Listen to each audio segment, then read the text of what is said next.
நாளும் நல்லவராய் வல்லவராய் இருந்து உதவி செய்தபடினாலும் உமக்கு நன்றி. இந்த 10வது மாதத்தில் ஆண்டவரே கடந்து வர கிருபை செய்து உமக்கு நன்றி செலுத்துகிறோம், தாழ்த்துகிறோம், ஒப்பு கொடுக்கிறோம். தடைகளெல்லாம் மாற்றும் இயேசுவின் நாமத்தினால வேண்டிக் கொள்கிறோம் எங்கள் ஜீவனோட நல்ல பரலோக பிதாவே, ஆமென். 2 சாமுவேலின் புஸ்தகம் 22ஆம் அதிகாரம். 2 சாமுவேலின் புஸ்தகம் 22ஆம் அதிகாரம் 29வது வசனத்தை நாம் வாசிக்கலாம். 2 சாமுவேல் 22ஆம் அதிகாரம் 29வது வசனம். கர்த்தராகிய தேவரீர் என்னுடைய விளக்காய் இருக்கிறீர், கர்த்தரின் இருளை வெளிச்சமாய் மாற்றுவாராக. அல்லேலூயா. சொல்றாரு, கர்த்தராகிய தேவரீர் என் விளக்காக நீங்க இருக்கிறீங்க, கர்த்தர் என் இருளை வெளிச்சமாய் மாற்றுவார். அப்போ இந்த நாளில கர்த்தர் சொல்லுகிறார், அதாவது இருளான பாதையை வெளிச்சமாய் மாற்றுகிற ஒரு ஆண்டவராய் அவர் இருக்கிறார். இருண்ட பிரதேசம், இருண்ட ஒரு வாழ்க்கை, இருண்டதான ஒரு குடும்பம், இருண்டதான ஒரு பாதை, இருண்டதான ஒரு எதிர்காலம், இருண்டு போய் இருக்கிறதான ஒரு, அதாவது வாழ்க்கையில முன்னேற்ற பாதையில நாம் எப்படி போக வேண்டும் என்பதை ஆண்டவர் இங்கே வெளிச்சம் போட்டு காட்டுகிறார். அதாவது சொல்றார், தாவீதுடைய வாழ்க்கையில ஒரு பேசும்போது சொல்றாரு, நீங்க தான் எனக்கு விளக்காக இருக்கிறீங்க. விளக்கு அப்படின்னா லேம்ப் அப்படின்னு ஆங்கிலத்தில் சொல்லுவாங்க, லாம்பர்ன்னு சொல்லுவாங்க தமிழ்ல. இன்னும் பல அதுக்கு அர்த்தங்கள், தமிழ் அர்த்தங்கள் கூட இருக்கிறது. இந்த விளக்கு ஒரு இரும்புல, ஒருவேளை தகடுல, ஒருவேளை ஏதோ அலுமினியத்தில், ஒருவேளை வேறு எதுலேயும் கூட பிளாஸ்டிக்கில், ஆக மொத்தம் ஒரு விளக்காக அது உருவமாக செய்யப்பட்ட ஒரு காரியமாக இருக்கிறது. தாவீது என்ன சொல்றாரு அப்படின்னா, நீங்க எனக்கு ஒரு விளக்காக இருக்கிறீங்க. இப்போ உங்களுடைய விளக்கு, அதுக்கு சொல்றாரு, என் விளக்காய் இருக்கிறீங்க, கர்த்தர் என் இருளை அந்த விளக்கு வெளிச்சத்துல அவர் வெளிச்சமாய் பிரகாசமாய் மாற்ற அவர் வல்லவராய் நல்லவராய் இருக்கிறார். அல்லேலூயா. சொல்லுங்க அல்லேலூயா. நமக்கு இருண்ட வாழ்க்கை உலகத்துல ஏகப்பட்டது, எங்க போறதுன்னே தெரியல. சில நேரத்துல நாம என்ன பண்றோம் நமக்கே தெரியாம ஒரு சூழ்நிலை காணப்படுகிறார். ஒருவேளை ஊழியமாகட்டும், சபையாகட்டும், வீடாகட்டும், குடும்பமாகட்டும், பிள்ளைகளாகட்டும், ஒருவேளை எல்லாரையுமே ஒரு இருண்டு போன ஒரு வாழ்க்கை, எங்க போறதுன்னே தெரியும், வழியே தெரிய மாட்டேங்குது, பாதையே தெரியலையே, எப்படி இருள தடவின்னு போற மாதிரி இருக்குத அப்படின்ற ஒரு வாழ்க்கையில நாம் காணப்படுகிற ஒரு வாழ்க்கை உலகத்துல எப்போதுமே எல்லா மனுஷனுங்க இருக்கிற. எங்க போறதுனே தெரியல, என்ன செய்யறதுன்னு தெரியல. நானும் ஜெபம் பண்ண பாக்குறேன், நானும் உபவாசம் பண்ண பாக்குறேன், நானும் சபைக்கு போய் பாக்குறேன், நானும் கொடுத்து பாக்குறேன், நானும் எதையெல்லாமோ பண்ணி பாக்குறேன். ஆனா எனக்கு வழியும் தெரியல, வாய்க்காலம் தெரியலன்னு சொல்ற மாதிரி எதுவுமே தெரிய மாட்டேது. இருண்ட ஒரு வாழ்க்கையா இருக்கிறாரு. நான் எப்படி போனாலும் மாறுது, எப்படி போனாலும் மாறுது. ஆண்டவரே என்னதான் வழி? தாவீது அழகா சொல்றார். இந்த வார்த்தை நல்லா கவனிங்க, இதனுடைய அர்த்தம் இன்னொரு இடத்துல இருக்கிறது. அந்த வார்த்தையினுடைய சாராம்சம் என்ன சொல்றது அப்படின்னா, இங்க சொல்றாரு, கர்த்தராகிய தேவரீர் என் விளக்கா, நீங்க தான் எனக்கு விளக்கு. அப்போ விளக்கா சும்மா இருந்தா அது விளக்கு என்பது இப்படி இருக்குது இல்லை, சுவிட்ச் போட்டா தான் எரியும். கீழே சொல்றாரு, கர்த்தர் என் இருளை வெளிச்சமாய் மாற்றுகிறார். இத தாவீது இன்னொரு இடத்துல பேசும்போது அது அழகா பேசுறார். எப்படி பேசுறாரா? வாசி பாருங்க. சங்கீதம் 18ஆம் சங்கீதம் 23வது வசனம் 28வது வசனம் வந்தீங்கன்னா இந்த விளக்கு குறிச்சு அவர் ஒரு அந்த காரியத்தை அங்க சொல்றார். சங்கீதம் 18ஆம் அதிகாரம் 28வது வசனம். இப்ப பாருங்க, இந்த இடத்துல என்ன பேசுறாரு அப்படின்னா, நீங்க விளக்காய் இருக்கிறீங்க, ஆனா இங்க பேசும்போது சொல்றாரு, தேவரீர் என்னுடைய விளக்கை நீங்க என்ன செய்வீங்க? ஏற்றுவீர். என்னுடைய தேவனாகிய கர்த்தர் என் இருளை வெளிச்சமாய் மாற்றுவாராக. இப்ப சொல்றாரு விளக்காய் இருக்கிறீங்க, இவங்க சொல்றாரு அந்த விளக்காய் இருக்கிற நீங்க என் விளக்கை சற்று ஏற்றி வைப்பீங்க. என்னுடைய குடும்பத்துக்கு, என்னுடைய பிள்ளைகளுக்கு, என் எதிர்காலத்துக்கு, என் வியாபாரத்துக்கு, என் வேலைக்கு, என் ஆவிக்குரிய வாழ்க்கைக்கு, எல்லாவற்றுக்கும் அது வெளிச்சமாய் மாறுனா நான் ஏற்றிக்கிட்டா அது விளக்காய் மாறாது. ஆனா நீங்க அந்த விளக்கு ஏத்துனீங்கன்னா என் குடும்பமே வெளிச்சமாய் மாறி. பிரியமானவர்களே, நம்முடைய வாழ்க்கையில நாம எல்லாமே பண்ணுவோம். சில நேரத்துல ஆமா செஞ்சு செஞ்சு பார்க்குறோம், அது நமக்கு சரியா வராது. ஆனா ஆண்டவர் அவர் ஏற்றுவாரானால், அவர் உருவாக்குவாரானால் நம்முடைய பாதை எப்போதுமே வெளிச்சமாய் இருக்கும். இதில் உள்ள போனீங்கன்னா ஏற்றுகிறது மாத்திரமல்ல, அந்த விளக்காய் மாற்றுகிறது மாத்திரமல்ல, மற்றவர்களுக்கு வெளிச்சமாய் கூட நம்ம வைக்கிற ஒரு ஆண்டவராக நம்ம வச்சிருக்கிறோம். ஆரம்பம் இருளா இருக்கும், ஆரம்பம் இருண்ட பிரதேசம். உள்ள வரும்போது சபைக்கு நம்ம ஆரம்ப நாட்களில் ரட்சிக்கப்படாத அப்போ உள்ள வரும்போது எப்படி இருப்போம், என்னவோ நடக்குது, உட்காரன்றாங்க, எழுந்துன்றாங்க, ஜெபம் பண்றாங்க, வேதம் வாசிக்கிறாங்க, அவர் என்ன பேசுறாரு, இங்க உருவம் காணும், எந்த ஏசுறாரையும் காணும், எதுவுமே இல்லை, ஆமா என்னவோ நடக்குது அப்படின்ற மாதிரி இருக்கும். ஏதோ நிற்போம். ஆனா கொஞ்சம் கொஞ்சமாய் ஆண்டவரை ருசிக்க ஆரம்பிக்கும் போது நமக்கு எல்லாமே வெளியரங்கமாய் காட்சி கொடுக்கிற ஒரு காரியத்தை நாம் பார்க்க முடியும். அதுதான் ஆண்டவர் சொல்றார், தாவீது புகையில வாழ்ந்த, வெளிச்சமில்லாத ஒரு இடத்துல வாழ்ந்தேன், மிருகங்கள் மத்தியில் வாழ்ந்தேன், அதாவது பூச்சிகள் மத்தியில் வாழ்ந்தேன், என் வாழ்க்கை என்னவோ மாறி போயிடுச்சு. நான் கிராமத்தில் நல்லவனா இருந்தேன், ஒரு ஆடு மேய்ச்சிக்கிட்டு இருந்தேன், எங்க அப்பாவுக்கு செல்ல பிள்ளையா இருந்தேன், எங்க அப்பாவுக்கு வியாபாரம் பண்ணி கொடுக்குற மகனா இருந்தேன். 10 ஆட்டை 20ஆ மாத்தினேன், 20 ஆடு 30ஆ மாத்தினேன், அது நல்ல வியாபாரம் ஆச்சு, என் குடும்பம் விருத்தியாச்சு, என் அண்ணன் தம்பிக்கு பிரயோஜனமா இருந்தது, என் சொந்த பந்தங்களுக்கு பிரயோஜனமா இருந்தது, என் குடும்பம் உயர்ந்த ஒரு ஸ்தானத்தில் இருந்தது. என்னைக்கு நான் ராஜான அபிஷேகம் பண்ணப்படணும், அன்னைக்கு என் வாழ்க்கை இருண்டு போச்சு, வழி தெரியல, எங்க போறதுன்னு தெரியல, அழைச்ச ராஜா என்ன தொடுத்துறா, அழைச்ச ஜனங்கள் என்ன விட்டுட்டாங்க, ஊரார் என்ன தொடுத்து விட்டாங்க, நண்பர்கள் எல்லாம் ஒதுக்கிட்டாங்க, உனக்கு என்னப்பா ராஜா, உனக்கு என்னப்பா ராஜான்னு சொல்றாங்க, எல்லாருமே போயிட்டாங்க, நான் எங்க போறதுன்னு தெரியல. அப்பதான் இந்த பாட்டை பாடுற, என் வாழ்க்கை எங்க போறதுனே தெரியாத ஒரு சூழ்நிலை இருக்கும்போது தான் அவர் சொல்றாரு, தேவரே என் விளக்கை என்ன செய்வீர் ஏற்றுவீர். அது எரிந்து பிரகாசிக்கிற காரியம் எல்லாம் உங்க கையில தான் இருக்குது ஆண்டவரே, என் கையில ஒண்ணுமே இல்லை. நான் என்னன்னோ மாறி பாக்குறேன், அம்மா இதை அடிக்கிறேன், அதை அடிக்கிறேன், இதை தூக்கி போடுறேன், மாத்தி போடுறேன், ஒரு வாரம் வராது போயிடுறேன், ஆமா ஏதோ ஒண்ணு செய்யறேன், கடவுள் மேல கோவப்படுறேன், வேதம் வாசிக்க மாட்டேன், ஜபம் பண்ண மாட்டேன்றேன், ஆராதனைக்கு வர மாட்டேன்றேன், இன்னவோ நடக்குது, ஆனா எதுவுமே நடக்க மாட்டேன். ஆனா ஆண்டவர் சொல்றார், தேவன் விளக்காய் இருக்கிறார், நம் இருளை வெளிச்சமாய் மாற்றுகிறவராய் இருக்கிறார். விளக்கு என்பது தேவன், வெளிச்சம் என்பது நான். அந்த விளக்கை அவர் ஏற்றுட்டார்னா அந்த வெளிச்சத்தில் கடந்து போகிற ஒரு பாதையை தேவன் நமக்கு செய்ய அவர் வல்லவராகிறார். அவர் நம்முடைய விளக்கை ஏற்றல அப்படின்னா யாராலுமே ஏற்ற முடியாது. ஒரு இடத்துல இருக்குது பைபிள்ல, அது என்ன அப்படின்னா, ஏசாயா தீர்க்க தரிசன புஸ்தகம் ஒரு இடத்துல ஆண்டவர் பேசுவார், நெறிந்த நாணலை என்ன செய்யறாரா, முறியாதவர் அப்படின்னு ஒரு வார்த்தை இருக்கிறார். இந்த வார்த்தையை நீங்க பாத்தீங்கன்னா ரொம்ப ஆச்சரியமா இருக்கும். அவர் என்ன சொல்றாரு, அந்த விளக்கு தான் நெறிந்த நாணல். வசனம் சொல்லுப்பா, பாருங்க, ஏசாயா 42 வாசிக்க. அவர் நெறிந்த நாணலை என்ன செய்ய மாட்டாராங்க, முறியாமலும்.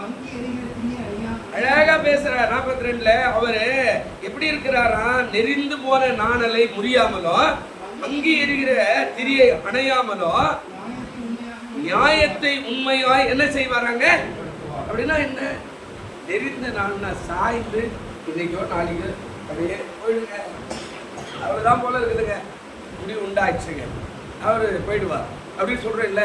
நெறிந்த நாணலை கூட அவனாகவே மறைக்கிறோமே தவிர நான் அவனுடைய கழுத்தை முடிச்சு இது உதவாது அப்படின்னு பிச்சு தூர தூக்கி போடுற ஆட்கள் நான் இல்லை. அதாங்க சொல்றார், அவர் நெறிந்த நாணலை என்ன செய்ய மாட்டாரா, அது சாய்ந்து அதுல இருந்து கூட ஒருவேளை துளிர் வரலாம், அதுல இருந்து கூட ஒரு துளிர் வரலாம், அது அவசரப்பட்டு நான் உடைச்சு போட முடியாது. அப்ப சொல்றார், நெறிந்த நாணலை முறியாமலும். அடுத்த காரியம் சொல்றார், மங்கி எரிது இல்லை. ஆமா வயசாயிடுச்சு, வியாதியில, ஆமாங்க வியாதி முத்துச்சு, முடிவு தெரியல, இன்னைக்கோ நாளைக்கோ அவன் வாழ்க்கை முன்னிடுச்சு, கடைக்காரன் ஆகிட்டான், அவனால முன்னேறி வர முடியாது, அவன் பிள்ளைகள் உருப்படாது போயிடுச்சு, அவன் குடும்பமே உருப்படாது போச்சு, அவன் ஏரியா விட்டே போயிடுவான் அப்படின்ற மாதிரிலாம் உலகத்துல சொல்றாங்களே. அது போல மங்கி எரிகிற, கடைசியில எண்ணெய் இல்லாம, ஆமா திரியே இது மாறி எண்ணெய் இல்லாம மங்கி அணைந்து எரிகிற அந்த அணையாமலோ நியாயத்தை உண்மையாக காக்கிற கர்த்தர் நான் தான். ஹல்லேலூயா. என்ன சொல்றாரு, நீ நினைக்கிற, நான் நினைக்கிறேன், நீ குறுகினதா நினைக்கிற, நான் பெருகினதா நினைக்கிறேன். சில நேரத்தில் நமக்கு கஷ்டம், நான் கூட ரொம்ப நேரம் யோசிப்பேன், என்ன ஆண்டவர் இத்தனை வருஷமா ஓடிக்கிட்டுங்களே, இவ்வளோ காலங்கள் ஊழியத்தில் இப்படி ஒரு காரியம், இடத்துல ஆண்டவர் அமைதியாவே தான் இருப்பார், ஒரு பதிலும் வராது. எவ்வளவு ஜெபம் பண்ண பார்த்தா ஒரு பதிலும் வராது. சரி பரவாயில்ல. ஆனா எங்கேயோ ஒரு இடத்துல அந்த மகிமையை அவர் கொண்டு போய் நம்ம மகிமைப்படுத்தி கொள்ள அது ஏறுவார். நமக்கே தெரியாது இந்த விளக்கு எரிகிறது, அந்த விளக்கு அப்படியே அணையாமல் எரிகிற ஒரு காரியத்தை ஆண்டவர் செய்கிறவராய் இருப்பார். நாம நினைக்கிறோம் ஏன்னா ஆண்டவரே பாதையெல்லாம் ஒண்ணுமே இல்லை, இருந்தது எங்க போனாலும் முட்டிக்கிட்டு மூடிக்கிட்டு ஜானியாருனா முழை சறுக்குவாங்கள, அது மாதிரி கொஞ்சியாருனா கொஞ்சம் அதிகமா சரி போயிட்டு ஒண்ணுமே தெரியல ஆண்டவரே அப்படின்னு நாம நினைக்கிறோம். ஆனா ஆண்டவர் வேற விதமாய் நினைக்கிறவராக அவர் இருக்கிறார். அவருடைய காரியமே வேற விதமாய் இருக்கு. அந்த இருளை வெளிச்சமாய் மாற்று. இப்போ ஒரு 3 காரியத்தை சொல்லிட்டு போயிடுறேன். எப்போ வழக்கமா 1ஆம் தேதி ஒரு 3 காரியத்தை சொல்லுவோம். அதாவது 3 காரியத்தை சொல்றேன். தாவீது வாழ்க்கையில விளக்கும் வெளிச்சமும் எப்படி இருக்கும்? விளக்கு வேற வெளிச்சம் வேற. விளக்கு இருக்கும், அது ஏற்றலாம் அப்படின்னா அது அங்கே தான் அது பிடிச்சி போயிடும். அது இன்னும் சொல்ல போனா அந்த விளக்கு எப்படி இருக்கும் அப்படின்னா அது பிரயோஜனமற்றதாக கூட இருக்கும். சில இடத்துல பார்ப்போம், ஒன்றுத்துக்கு உதவ மாட்டேயா அந்த அம்மாவா ஒன்றுத்துக்கு பிரயோஜனம் இல்லை அப்படின்னு சொல்லி ஓரமாக ஒதுக்கி வைக்கிற ஒரு காரியத்தை போல விளக்கு இருக்கிற இடத்துலே தான் இருக்கும். ஆனால் அந்த விளக்கை சரிப்படுத்தி நாம் ஏற்றுவதற்கு ஆயத்தமாக இருப்போம்னால் நம்முடைய விளக்கு பிரகாசமாய் எரிய செய்ய ஆண்டவர் வல்லவராய். என்ன நான் சொல்றேன், காலையிலே நம்மளே பேட்டிக்கிற மாதிரின்னு சொல்லி கேட்பீங்க. அது சொல்லுவோம், 1000 கைகள் ஆகிலும் இவன் பூமிக்கு பாருன்னு சொன்னாங்க. ஆமாம், நம்ம கூட அப்படிதான் நினச்சோம். வாழ்க்கையே முடி போச்சு போலது ஒன்றுமே கிடையாது. நம்மளெல்லாம் யார் கூப்பிட போகிறான், நம்மளுக்கு யார் கேட்க போகிறான், யார் நம்மளை கண்டுக்கிறான்? யாருமே இல்லை. படிக்கா இருக்கிறோம், யாருமே வரமாட்டேன்றான். அட்லீஸ்ட் இந்த காலத்தில் சொல்லுவாங்க, நான் சொல்கிறது 50 அதாவது ஒரு 45-50 வருஷம் கதையை சொல்கிறேன். ஆமாம் சொல்லுவான், பா கடைக்கு போனா 2 போண்டாயானா வாங்கிட்டு வந்து கூடாயா, ஆசையாக இருக்குது அப்படின்னு சொல்லுவாங்கல்ல. அது மாதிரி ஒரு பொண்டா வாங்கி கொடுக்கறது கூட வக்கில்லாத, அட்லீஸ்ட் ஒரு மிட்டாய் வாங்கி கொடுக்கறது கூட வக்கில்லாத படுத்த படிக்க எல்லாரும் ஒதுக்குன அந்த ஒதுக்குமான அந்த காரியம் தான் அந்த விளக்கு இருக்கிற இடத்துலே தான் இருக்குது. அதுக்கு எது பிரயோஜனமும் இல்லாத ஒரு விளக்கு. ஆனால் அதை சுத்தம் பண்ணி அதில் எண்ணெய் ஊற்றி அதில் திரிய போட்டு அதில் தீக்குச்சி வச்சு அதை அழகுப்படுத்தி ஒரு இடத்துல வச்சுமானா அநேகருக்கு வெளிச்சமாய் மாறுகிறது. அதை தான் தேவன் செய்கிறார். அல்லேலூயா. நாம வெறும் இடத்துல விளக்கா இருந்தா அப்படியே தரும். பாருங்க ஒரு வசனம் என்ன சொல்றார், 132ஆம் சங்கீதம் 17ஆவது வசனம். 132ஆம் சங்கீதம் 17ஆவது வசனம் இருக்குதா பாருங்க. என்ன அழகா பேசுறாரு பாருங்க. தாவீதுக்கு நான் ஒரு என்ன செய்ய போறேங்க, ஒரு கொம்பை நான் என்ன செய்ய போறேன், முளைக்க பண்ணுவேன். நான் அபிஷேகம் பண்ணுவித்தவனுக்காக ஒரு விளக்கை நான் என்ன செய்ய போறேங்க, ஆயத்தம். விளக்கு இல்லைன்னா எப்படி வெளிச்சம் வரும்? அப்போ அவர் சொல்றாரு அந்த வார்த்தை, அங்கே தாவீதுக்காக ஒரு கொம்பை நான் என்ன செய்வேன், முளைக்க பண்ணுவேன். அவர் தான் இந்த விளக்கு பத்தி பேசுறார். தாவீதுக்கு ஒரு கொம்பு அப்படின்னா ஒரு மகிமையை, ஒரு கனத்தை, ஒரு கௌரவத்தை. அல்லேலூயா. நம்ம நினைக்கிறோம் கடவுளை கை விட்டாரியா, அதெல்லாம் ஒன்றும் அவருக்கு கதையே இல்லை. ஒரு கௌரவம் சமுதாயத்தில். அதான் சொல்றாரு, அங்கே தாவீதுக்கு ஒரு கொம்பை நான் என்ன பண்ணுவேன், முளைக்க பண்ணுவேன். நான் அபிஷேகம் பண்ணுவித்தவனுக்காக ஒரு விளக்கை என்ன பண்றேன், விளக்க அவனை ஒரு விளக்கா ஆயத்தம் பண்ற. நம்ம எல்லாம் ஒரு விளக்கா மாத்துற. மகனே மகளே, நீ சும்மாவே உட்காந்துருந்தா ஒரு பிரயோஜனம் இல்லை. நீ என் இடத்துல ஒப்பு கொடுக்கும் போது தாவீது ஒப்பு கொடுத்துட்டாரு. ஊரார் ஒதுக்கிட்டாங்க, சொந்த பந்தம் ஒதுக்கிட்டாங்க, எல்லா அண்ணன் தம்பி ஒதுக்கிட்டாங்க, ராஜா கூட ஒதுக்கிட்டார், சவுலு எல்லாரும் ஒதுக்கிட்டாங்க. அவன் தான் போய் போர் வீரனா கோலியாத்தை வென்றுட்டு வந்தான். எல்லாரும் ஒதுக்கிட்டாங்க. இப்போ அவன் தூரமா நிற்கிறான். ஆனால் மேலே இருக்கிறவர் பார்க்கிறார் அவன் செய்த கிரியை. பிரியமான தேவ பிள்ளையே, உன்னுடைய கிரியை இருக்குது இல்லையா, உன்னுடைய விசுவாசம், உன்னுடைய ஜெபம், உன்னுடைய கொடுத்தல், உன்னுடைய தியாகம், உன்னுடைய கூலி, உன்னுடைய ஜெபித்தல், நீ பிரயாசம், இதெல்லாம் ஒரு நாள் இயேசுநாதர் மறக்கவே மாட்டார். அல்லேலூயா. பதில் வரும். தாவீதுக்கு சொல்றாரு, அவன் அங்கே ஒரு தாவீதுக்கு ஒரு கொம்பை முளைக்க பண்றதோடு இல்ல, நான் அபிஷேகம் பண்ணி வைத்தவன். அவன் அபிஷேகம் பண்ணித்தான் கோலியாத்தை வெல்வதற்காக அனுப்பினேன். நான் அபிஷேகம் பண்ணிவித்தவனுக்காக ஒரு விளக்கை நான் என்ன செய்ய போறேன், ஆயத்தப்படுத்துறேன். அந்த விளக்கு உனக்கு பிரகாசமான ஒரு வாழ்வை கொண்டு வரக்கூடிய வாழ்க்கையாக அது மாறும். அப்போ நம்ம ஆண்டவருக்கு ஒப்பு கொடுக்காம ஒண்ணுமே செய்யாம எதுவுமே பண்ணாம என் ஆண்டவர் விட்டார்னா ஒண்ணுமே கண்டுக்கவே மாட்டார். உலகத்துல கூட அப்படித்தானே, எந்த கட்சிக்காரனாகட்டும், எந்த சங்கத்துல ஆகட்டும், எந்த வேலையாகட்டும், எந்த வியாபாரமாகட்டும், எந்த ஒருவேளை ஆபீஸ் உத்தியோகமாகட்டும், எதுவுமே எடுத்து போடாம எல்லாமே செய்ய மாட்டாங்கல்ல.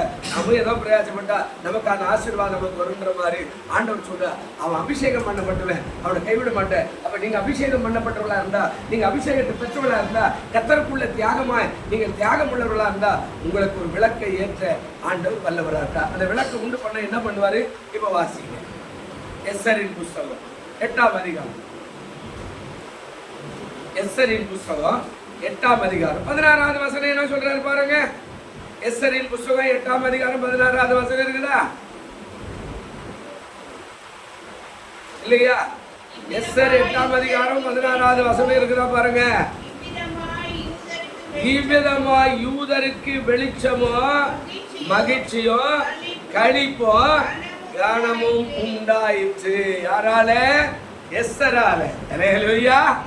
அவர் சொன்னா, அடிமையான தேசத்துக்கு போனா, ராஜாவுடைய மனைவியாய் மாறினா, யூதர்களுக்கு துன்பம் வரும்போது, யூதர்களுக்கு வேதனை வரும்போது அவள் கவலைப்படாமல் உபவாசம் எடுத்தார். உபவாசம் எடுத்து மொர்தெகாய்க்கு சொல்லி அனுப்புறா, நானும் என் தாதிமார் அரண்மனையில் உபவாசம் இருக்கிறோம், நீ அங்கே உபவாசம். கர்த்தர் என்ன செய்வார் என்று பார்க்கலாம் அப்படின்னு சொன்னாலே. இப்போ விளக்கு சும்மா வச்சுக்கிட்டு இருந்தா ஒரு பிரயோஜனம் இல்லை. இதை சுத்தம் பண்ணி அவர் ஏற்றுறாரு. ஏற்றணும்னு அது பிரகாசிக்குது. பிரகாசம் எப்படி வந்துச்சு பாருங்க. என்ன சொல்றாருங்க? இவ்விதமா யாருக்கு? யூதருக்கு வெளிச்சமோ மகிழ்ச்சியோ களிப்போ கானம். என்ன ஆசீர்வாதம். ஹல்லேலூயா. நம்ம விளக்காமே இருந்துட்டு சர்ச்சைக்கு போறல ஒரு பிரயோஜனம் இல்லை. நீ விளக்கா இருந்தா, ஆனா அது எரியணும். அது எரிவதற்கான எண்ணெயை தேடணும், அது எரிவதற்கான திரிய தேடணும், அது எரிவதற்கான தீய தேடணும். அக்கினி என்று சொல்லப்படுவதில்ல, அந்த தீய தேடணும். ஆண்டவர் பத்த வச்சார்னா நீ அநேகருக்கு பிரயோஜனமாய், உனக்கு நீ பிரயோஜனமாய் மாறிடுவ. ஹல்லேலூயா. அப்ப ஆண்டவர் சொல்றாரு, நீ மாறும். நான் இருள என்ன பண்ண போறேன்? வெளிச்சமாய் இருண்ட பிரதேசத்தில் வாழறேன், வழி தெரியாத வாழறேன். எவனை நம்பினாலும் கைவிடுறான், எவனை நம்பினாலும் ஏமாத்துறான், எவனை நம்பி போனாலும் எல்லாம் மோசக்காரனா இருக்கிறான். அது அண்ணனோ தம்பியோ அக்கால தங்கச்சி எல்லாருமே கைவிடுறா. ஆனால் என்ன ஆண்டவர் அப்படி இல்லை. எனக்கு ஒரு கொம்பை விளக்க செய்து என்னுடைய விளக்கை ஏற்றுவா. அந்த விளக்கு எனக்கோ எல்லாருக்கும் பிரயோஜனமா மாற்றுவா. ஹல்லேலூயா. 2வது ஒரு வசனம் ஆண்டவர் சொல்றாரு. 2வது பாருங்க. யோவான் 5ஆம் அதிகாரம் 5ஆம் அதிகாரம் 35வது வசனம் பாருங்களேன். யோவான் 5:35. அவன் எரிந்து பிரகாசிக்கிற விளக்காய் இருந்தான், நீங்களும் சில காலம் அவனுடைய வெளிச்சத்துல களி கூற. என்னங்க அழகா பேசுறாரு. என்ன பேசுறாருங்க? யோவான் சார் என்ன குறிச்சு பேசுறாரு. என்ன பேசுறாருங்க? அவன் எப்படிப்பட்டவனா?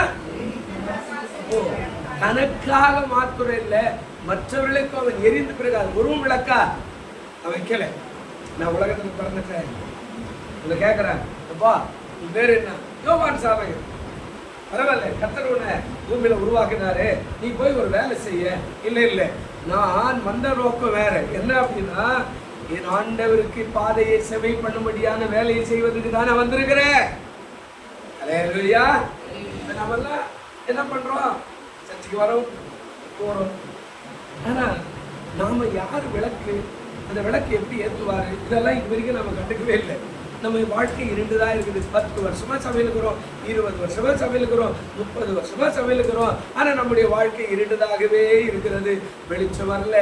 நமக்கே வெளிச்சம் வரல, மற்றவங்களுக்கு எப்படி வெளிச்சம் வரும்? நம்ம தெரியாத நம்மளே ஏமாற்றப்படுறோம், இன்னும் ஏமாந்துக்கிட்டே இருக்கிறோம், இன்னும் கூட நம்ம ஏமாற்றப்படுறோம். கடவுளையும் நாம ஏமாத்துறோம், நம்மளே ஏமாத்துறோம். அதாவது யாக்கோபுடைய வாழ்க்கையில பாத்தீங்கன்னா அவன் சொல்லுவான், ஐயோ ஆண்டவனே, நான் 2 முறை தான் ஏமாத்தினேன்.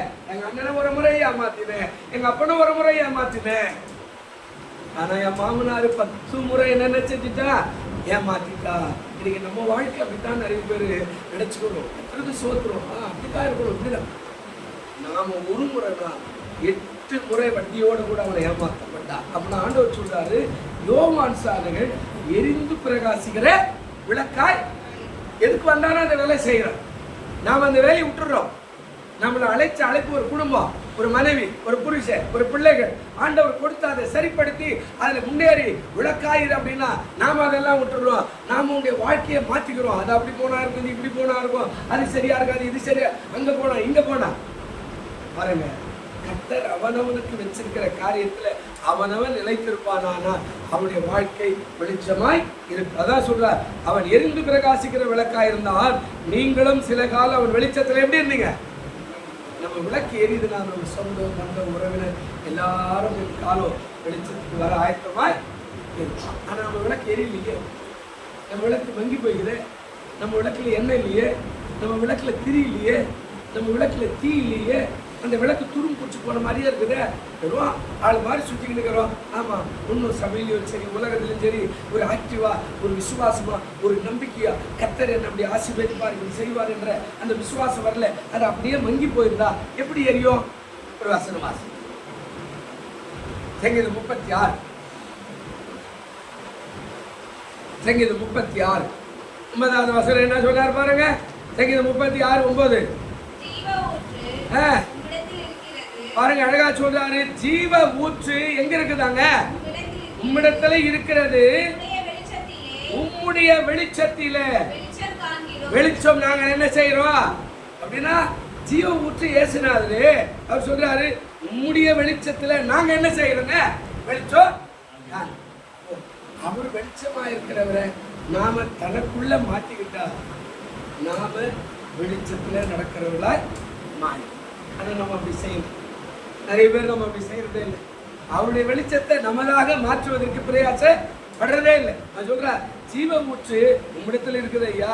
உங்களுடைய வெளிச்சத்துல நாங்க வெளிச்சம் காண்றோம்னா அவரை வெளிச்சமாய் வச்சுக்காம அவரை இருட்டான வச்சுல நம்ம வெளிச்சம் பண்றோம், வெளிச்சம் வரமாட்டேங்குது, பிரகாசம் வரமாட்டேன்றது, பவர் வரமாட்டேன்றது, இருள் அப்படியே இருக்குது.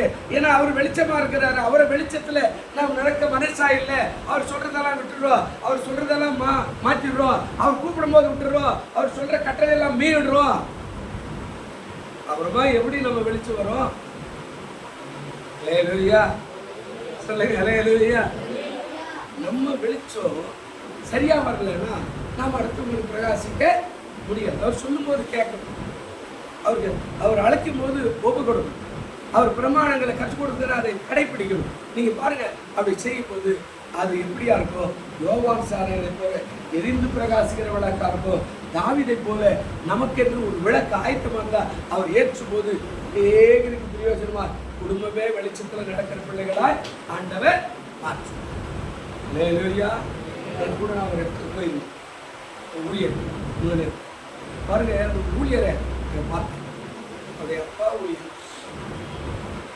அப்பா தானே ஊழியர், நமக்கு என்ன ஊழியம் செஞ்சு என்ன செய்ய கட்டி போனா என்ன அப்படின்னு சொல்லி ஒதுங்கல. ஆமா, ஒரு அப்பா ஊழியர், சாப்பாட்டுக்கு இல்லாத ஊழியர், கஷ்டப்பட்ட ஊழியர், வெறும் ஜிப்பா போட்டுன்னு வழி தெரியாத சுத்தன ஊழியர். ஆனா அவருடைய மகன் இன்னைக்கு பிளைட்ல போய் பிளைட்ல வர அளவுக்கு கர்த்தர் உயர்த்தி வச்சுக்கிறாரு. ஹல்லேலூயா. கர்த்தர் உங்களுக்கு தெரிஞ்சா உங்களுக்கு அந்த வெளிச்சத்தை இவர் அப்படியே பிடிச்சுக்கிட்டார். எங்க அப்பா வழி காட்டு போய்கிறார், எங்க அப்பா எனக்கு ஒரு மேடை அமைச்சிட்டு போய்கிறார், எங்க அப்பா எனக்கு ஒரு வழியை அதாவது வச்சுட்டு போய்கிறார், ஒரு மந்தையை வச்சுட்டு போய்கிறார். அந்த மந்தையை நான் சரியா பண்ணணும்னா நான் இப்போ உபவாசிக்கணும், நான் இப்போ ஜெபிக்கணும், நான் இப்போ ஆராதிக்கணும், நான் இப்போ வேலை வாசிக்கணும். நான் எல்லாத்தையும் செய்யும் போது எங்க அப்பா விட அதிகமான பவரை நான் வாங்கினா நான் இப்போ அவரை விட பெரிய ஊழியத்தை செய்ய ஆண்டவர் வல்லவரா இருக்கிறார். ஹல்லேலூயா. அவர் சொன்னார், ஒரு யூடியூப்ல அவர் டெய்லி பிரசங்க 32 லட்சம் பேர் அவர் பின்தொடர்றாங்க அப்படின்னு சொல்லி சொன்னாங்க. எவ்வளவு பெரிய காரியம் உலகத்துல யோசிச்சு பாருங்க. ஏதோ ஒரு குக்கிராமத்துல அவங்க தாப்புனா ஒரு சின்ன மேடை அமைச்சார். இன்னைக்கு நமக்கு ஒரு மேடை இருக்கு, நம்ம பிள்ளைகளுக்கு நாம அதை அமைச்சு கொடுக்கணும், நம்ம பிள்ளைகளுக்கு அதை சரிப்படுத்தி கொடுக்கணும். நம்ம பிள்ளையை சொல்லணும், நான் ஜெபம் பண்ணி கஷ்டப்பட்டேன், இப்போ நீ ஜெபம் பண்ணி இன்னும் அதிகமாய் பிரயாசப்படு, உன்னை அப்படியே உயர்த்துவார். தாவீது சொல்றா, என் மகனே சாலமோனே, நீ பயப்படாதே, கலங்காதே, திகையாதே, உன் தேவன் உன்னோடு இருப்பா. அவர் என்னுடைய தேவன் என்னோடு இருந்தார். இப்போ அந்த தேவன் உன்னோடு இருப்பா. நீ ஆலயத்தை கட்டுவாயாக. இல்ல கவனிங்க, இப்போ இவன் சொல்றான், என்னடா வேணும்? எங்க அப்பாவோட பவர் கூட ஆண்டவரே, எங்க அப்பாவோட அதிகமான ராணுவத்தை கூட ஆண்டவரே, எங்க அப்பாவோட அதெல்லாம் கூட, அதெல்லாம் கேட்கவே இல்லை. எங்க அப்பா சம்பாதிச்சிருக்க சபையை நடத்த ஞானம் கூட. என்ன கேட்டாங்க?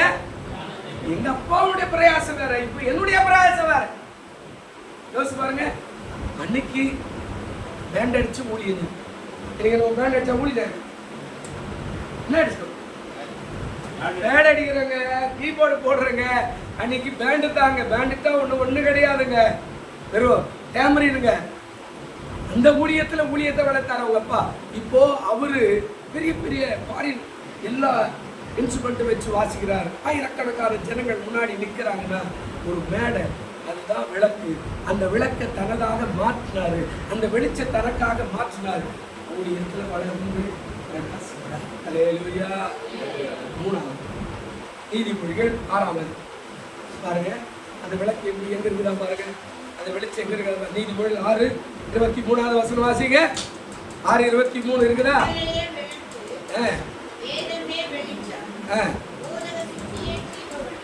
3 காரியம் சொன்னார். என்ன காரியங்க? கட்டளை தான் விளக்கு, வேதம் தான் வெளிச்சம், போதக சிக்ஷையை தான் ஜீவ வழி. கட்டளையை மறந்துட்டோம், கற்பனையை மறந்துட்டோம். நம்ம எல்லாம் என்ன ஆயிட்டோங்க? கட்டளைய கற்பனை என்ன ஆயிட்டோம்? மறந்துட்டோம்.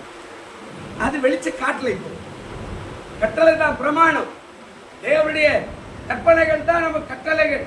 அதை சரியாய் கடைபிடிச்சேனா உன் விளக்கு நல்ல பிரகாசமே. அதான் சொல்றார், கட்டளையே விளக்கு, வேதமே வெளிச்சம். வேதம் வாசிக்கத்தே இல்லை.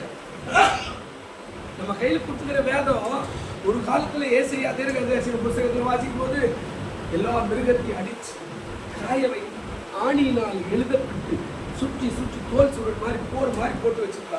எவன் தேவையாக ஒன்று எடுத்து வாசித்து சுற்றி போட்டு வரணும். அப்படிப்பட்ட ஒரு வேதத்தை இன்னைக்கு நம்ம கையில அழகிய பைபிளா கொடுத்துருக்கிறோம். எத்தனை பேர் ஆதியாகத்துல வெளிப்படுத்தவில்லை தவறாத வாசிக்கிறோம்? எத்தனை பேர் வாசிக்கிறோம்? எத்தனை பேர் அதை மனப்பாடமா வச்சுக்கிறோம்? எத்தனை பேர் மற்ற புத்தகங்களை காட்டிலும் இதுக்கு முக்கியத்துவம் கொடுத்திருக்கிறோம்? எனக்கு கொடுக்கப்பட்ட வேதம் அதை நான் தினந்தோறும் வாசிக்கணும். அதான் சொல்றார், கட்டளையே விளக்கா இருக்கிறது. கட்டளையை கற்பனையும் நீ கடைபிடிக்கிறன்னா நீ இருள் இருக்கிற ஆளா இருப்ப. கட்டளையே விளக்கு, வேதம் தான் என்னவா இருக்குதுங்க? வெளிச்சம். போதக சிக்ஷையே ஜீவ வார்த்தை சொல்லிட்டு கூட நீ சரியில்லைன்ட்டா போ. இருந்தாலும் எப்படி என்ன சொல்லுவான்? இனிமேல் கோயிலே வேணும். போதக சிக்ஷை, தகப்பனா இருந்தா பிள்ளைய சிக்ஷை செய்யும். அதுக்காக கெட்ட பரவாயில்ல எடுத்து பிள்ளைய சொல்லு. சிக்ஷை நீ சரியா இல்லைன்னா, நீ உட்பட மாட்டேன்னா வார்த்தையை சத்தியத்தை சொல்லி அவனை சிக்ஷையை செய். அவனுக்கு கேட்கறதெல்லாம் வாங்கி கொடுத்து ரொம்ப ஓவர் ஆகிட்டேன்னா அவங்க கீழ்ப்படிய மாட்டான்ல. அவன் போதக சிக்ஷைனா போதகம் பண்ணு. மகனே இது இப்படிப்பா, மகனே இப்படிப்பா, மகனே இப்படிப்பா, மகனே இப்படி போகணும்பா, மகனே இது செய்யணும்பா, மகனே இதை பண்ணணும்பா. நீ செஞ்சுக்கிட்டே சொல்லிக்கிட்டே இருந்தேன்னா அவன் கேட்டு கேட்டு கேட்டு கேட்டு அதை கலராய் மாற்றினா அவன் விளக்கு வெளிச்சத்துல பிரகாசமாய் இருக்கிறவனாய் மாறினான். கடைசியா சொல்றார் சங்கீதம் 112 என்ன சொல்றாரு பாருங்க. அந்த கட்டளைக்கு விளக்கா இருக்கிற அந்த 112 வசனம் என்ன சொல்றார்? யாருக்குங்க? அழகா பேசுறாரு. யாருக்குங்க? செம்மையானவர்களுக்கு இருளில என்ன வருதா? வெளிச்சம் உதிக்கும். அவர் இரக்கமும் மன உருக்கமும் நீதியும் உள்ள. என்ன அழகா பேசுறாருங்க? செம்மையானவர்களுக்கு என்ன வருதா? இருளிலே வெளிச்சம் உதிக்கும். அவர் இரக்கமும் மன உருக்கமும் நீதி உள்ளவனா. செம்மையானவனா நல்லவன். செம்மையானவனா யாருங்க?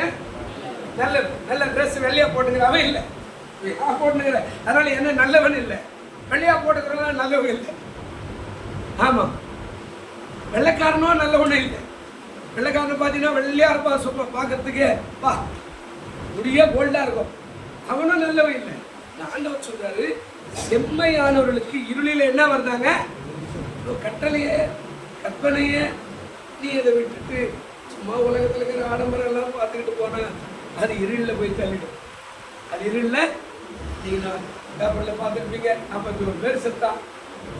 சும்மா பார்க்கறதுக்கு போய் உயிந்து செத்து மாண்டு போயிட்டா. யோசிக்கணும், நாம ஏன்டா டெய்லி தான் டிவியில் பார்க்குறோம் அவனை, இங்கே வந்து என்ன பார்க்கணும், இங்கே என்ன வந்து வாரி கொடுத்துட்டு போறாரா? அறிவு வரணும்ல. ஏன் போய் நம்ம போய் இப்போ கரண்ட் கம் மேலே யாரணும், மரம் ஓடிடணும், அங்கேருந்து விழணும், இங்கேருந்து விழணும், அவன் நம்மளை மெதிக்கணும்.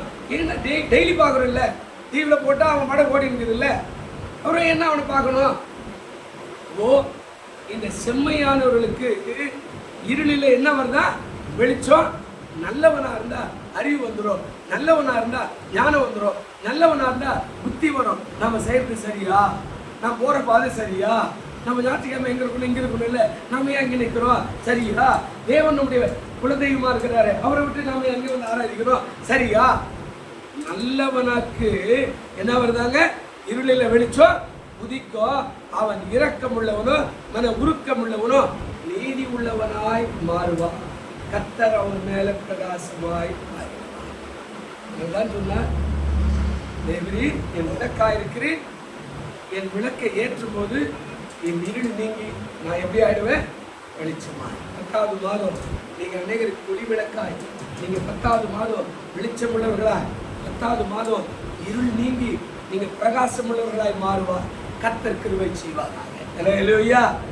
எழுந்திருக்கும் நல்ல பிதாவே, காலையில் இந்த செய்தியை கேட்டுக்கொண்டிருக்கிற பார்த்து கொண்டிருக்கிற அத்தனை பேரையும் ஆசீர்வதி. இயேசுவின் நாமத்தினாலே உடைய இருள் நீங்கி வெளிச்சமாய் மாறும். இயேசுவின் நாமத்தில் வேண்டிக் கொள்கிறோம் நல்ல பிதாவே. ஆமென்.